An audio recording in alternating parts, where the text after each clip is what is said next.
Have you ever sat at the edge of your bed in the evening, the sun already slipping away, and wondered how the people you once held so close could now speak to you with such carelessness, or worse, not speak to you at all? Not in anger, not in fury, but in that cold, dismissive way that says more than words ever could. You don't matter like you used to. It's a quiet kind of heartbreak, the kind that leaves no visible wound but still manages to ache in the bones. And it happens more than we talk about, especially after 60. Maybe you've noticed how your words are interrupted more often, how your opinions are brushed aside, how your choices are questioned.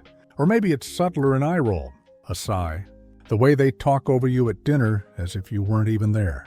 Sometimes the disrespect doesn't come in grand gestures. It creeps in through the tone, the avoidance, the lack of regard. And after a while, it becomes harder to tell whether the world changed or whether you simply became easier to ignore. It's a painful thing, to be treated like a burden by the very people you once made sacrifices for. Children, siblings, even close friends, those whose needs you once placed above your own, now moving through life as if your voice no longer carries weight. And perhaps the most confusing part is this: you still love them, despite the hurt, the disregard, the things said under their breath. You still hope for warmth, still wish for that familiar tenderness to return. But hoping doesn't mean losing yourself. There's a moment quiet and personal when you realize that waiting for them to change only deepens your ache.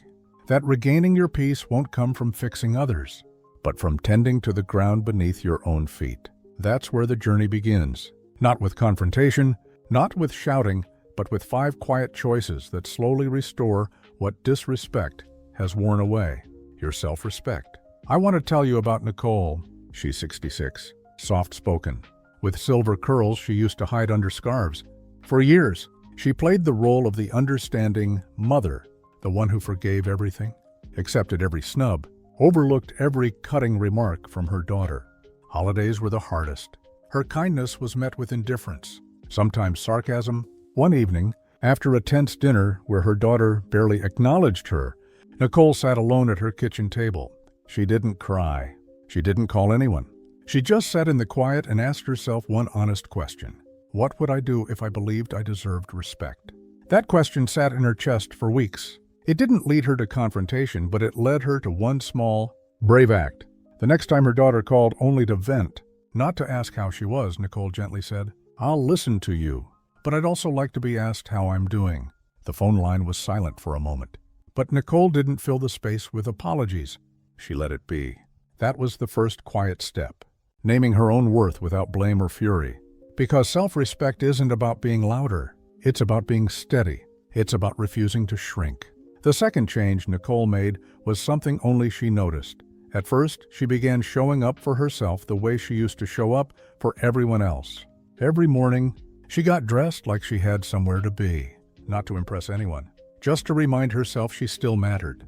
She put on the necklace her late husband had given her, the one she used to save for special occasions. Because, as she said, being alive today is special enough. There's a certain kind of dignity that comes from choosing to care for yourself, even when no one else is watching. That's not vanity. That's respect. And it builds quietly, day by day. And here's the truth we don't often say out loud. When people sense that you've stopped needing their approval, they begin to take notice. Not because you became distant or hard, but because your energy shifted. You became rooted. That's what happened with Nicole. The more she stood firm in her quiet presence, the more her daughter began to call, not just to vent, but to ask, to listen. Something shifted. Not because Nicole demanded change, but because she stopped allowing herself to be dismissed. Then there's Eric, a 71-year-old grandfather who spent decades providing for his family, only to be told more than once by his adult son, "You don't understand how the world works anymore." That line stung more than he let on. He never responded, just nodded with a sad smile. But inside, something broke, not just from the words, but from the realization that his wisdom, his lived experience, was being treated as obsolete. It wasn't until he joined a local storytelling group, just a few blocks from his home, that something began to heal. There, he shared pieces of his life with strangers who leaned in, who listened.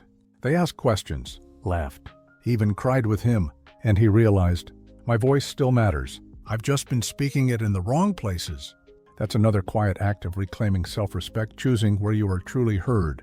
It's okay to admit that not everyone deserves access to your most honest self.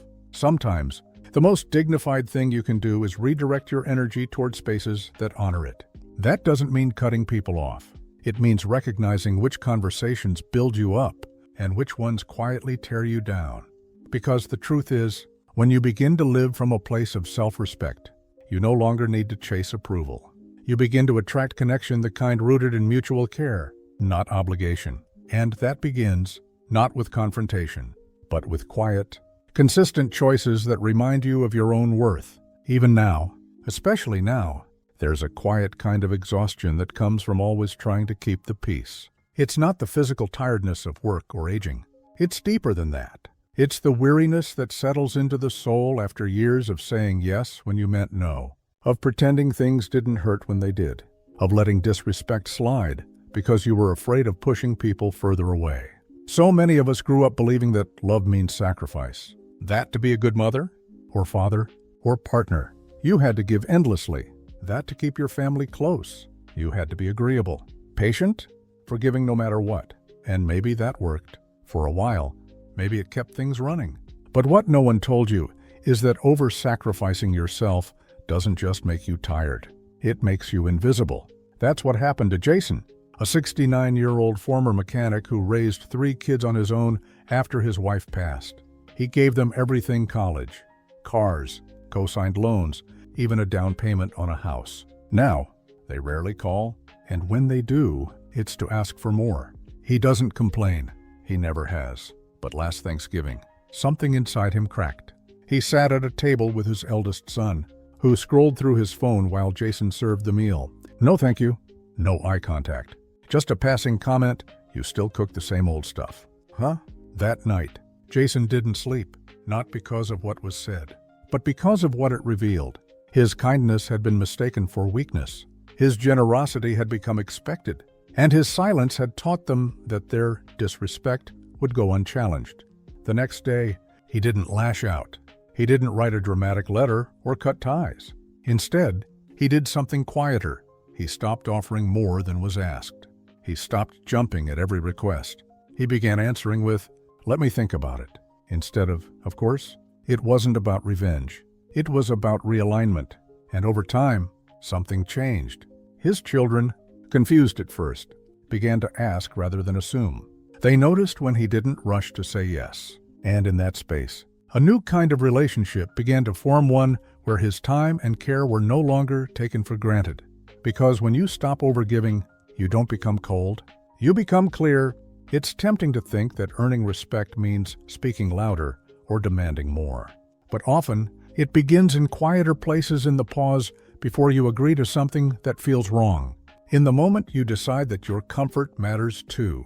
In the choice to stop proving your worth and simply stand in it. Amber, 64, spent years walking on eggshells around her younger brother. Ever since their parents passed, he had taken control of the family finances and made decisions without including her. He'd dismiss her concerns, call her too emotional, and once told her to let the men handle it.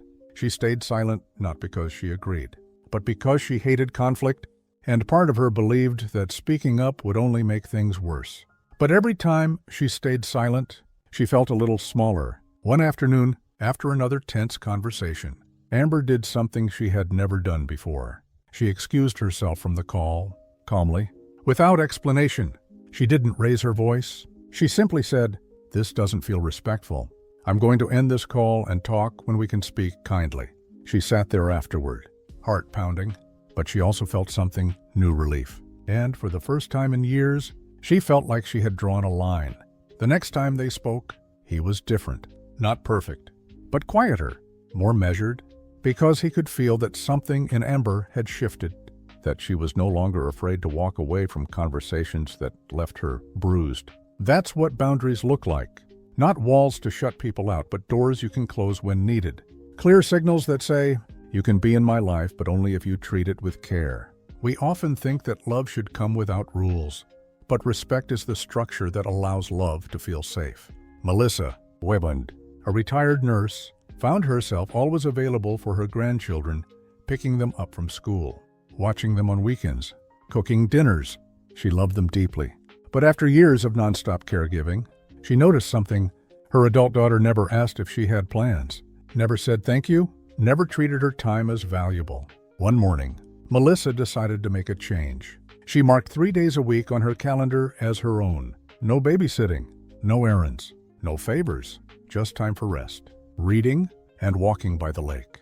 When her daughter called on a Friday asking for help, Melissa answered with kindness, "I can't this weekend, I have plans." She didn't apologize. She didn't explain. She simply named her time as hers, and little by little, her daughter began to notice the difference. The balance began to shift not away from love, but toward mutual care, because what we model teaches others how to treat us, and what we tolerate teaches them what we'll accept. It's not about becoming distant. It's about becoming whole. When you begin to reclaim your space in the world not with bitterness, but with quiet dignity, something deep begins to heal. You're no longer begging for a seat at the table. You're building your own, one small decision at a time. And in that process, others will feel the change. Some will resist it. Others will rise to meet it. But no matter how they respond, you will know you are no longer shrinking. You are expanding.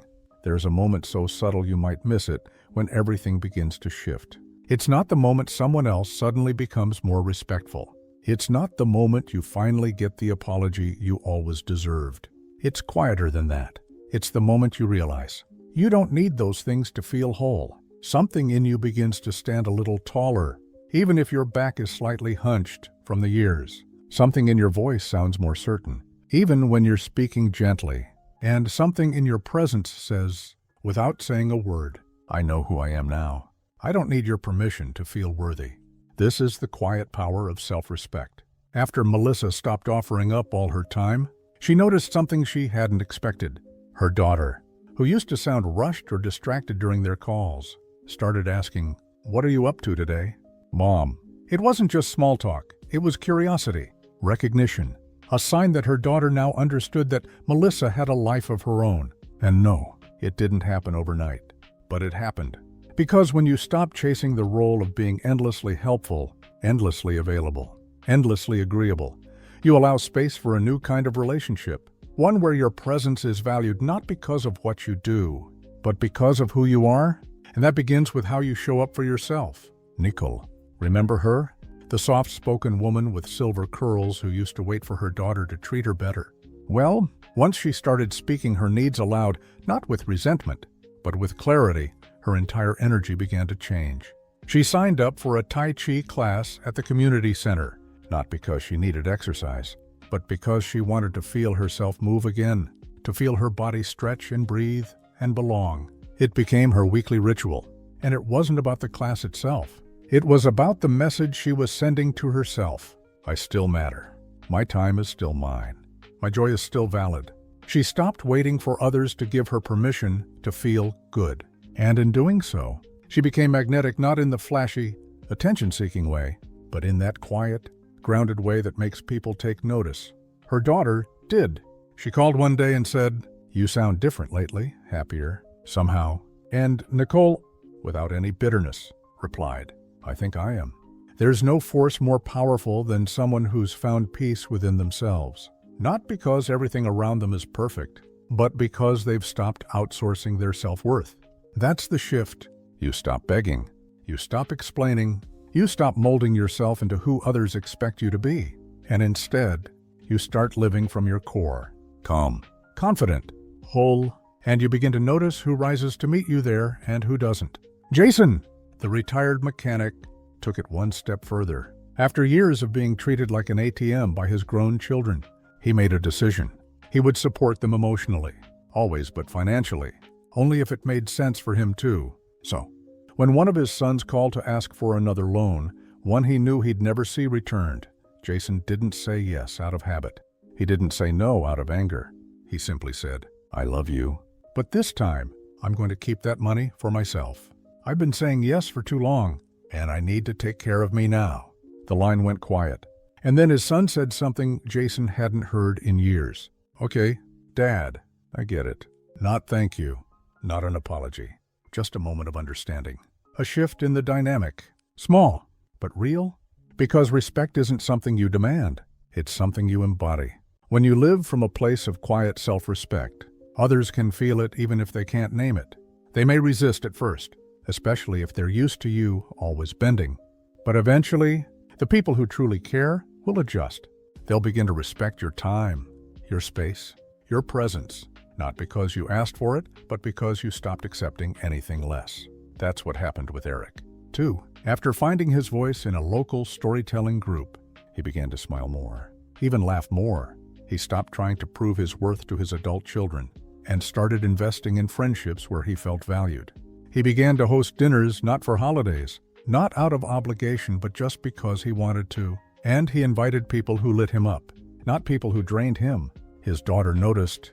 She called him one night and said, "You seem busier these days?" And Eric replied, with no edge, just calm truth. "I've been enjoying my time." That was it. No big scene. No dramatic turn.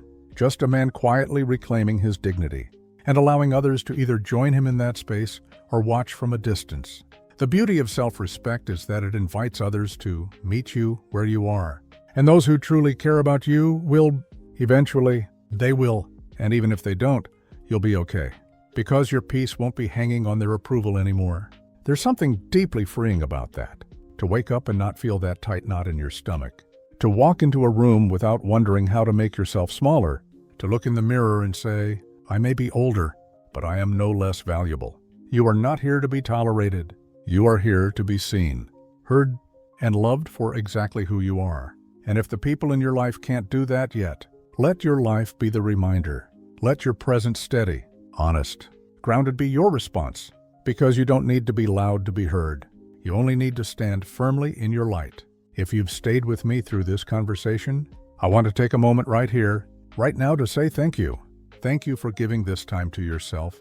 Thank you for sitting with truths that aren't always easy to hear. Thank you for being brave enough to reflect on your own story, even if parts of it still ache. You didn't come here because everything was fine. You came here because something in your heart whispered that maybe it was time for a change. Not an angry change. Not a dramatic one, but a gentle, quiet return to yourself. And that's a sacred thing. It's not easy. What you've carried. The quiet hurt of being brushed off. The sting of being treated as less. The long stretches of silence from people you once held in your arms, sang to sleep, sacrificed for without a second thought. Disrespect, especially when it comes from those we love, doesn't just hurt, it confuses us. Because how can they forget? How can they not see? And yet, here you are, still open, still hopeful, still choosing love. Even as you learn how to love yourself first, there is so much strength in you. Maybe you haven't always seen it. Maybe life, in its chaos and demands, made you forget, but I see it. And if you could step outside yourself for just a moment, you would too. You'd see the quiet resilience it takes to keep showing up, the grace it takes to let go of what no longer serves you, the quiet, courageous choices you've made to reclaim your worth. It's easy to tell someone, just walk away, but you know better. You know it's not always that simple, especially when your heart is deeply invested. Especially when the people you long to feel seen by are your children, your siblings, your closest ties. But walking away isn't always the answer. Sometimes it's not about walking away from others. It's about walking toward yourself, toward the woman or man you were before the people-pleasing, before the guilt, before the bending and shrinking and second-guessing. And if this video did anything at all, I hope it reminded you that that version of you is still there, still worthy, still powerful, still here. You don't need to change who you are to earn respect. You only need to remember who you are and let that memory guide how you speak, how you give, how you receive, and how you hold yourself in the world. Because when you begin to live with that clarity, the world shifts with you, sometimes slowly, sometimes in small, almost unnoticeable ways. But it does shift. Some people in your life will rise to meet you there. Others may fall away, and that's okay.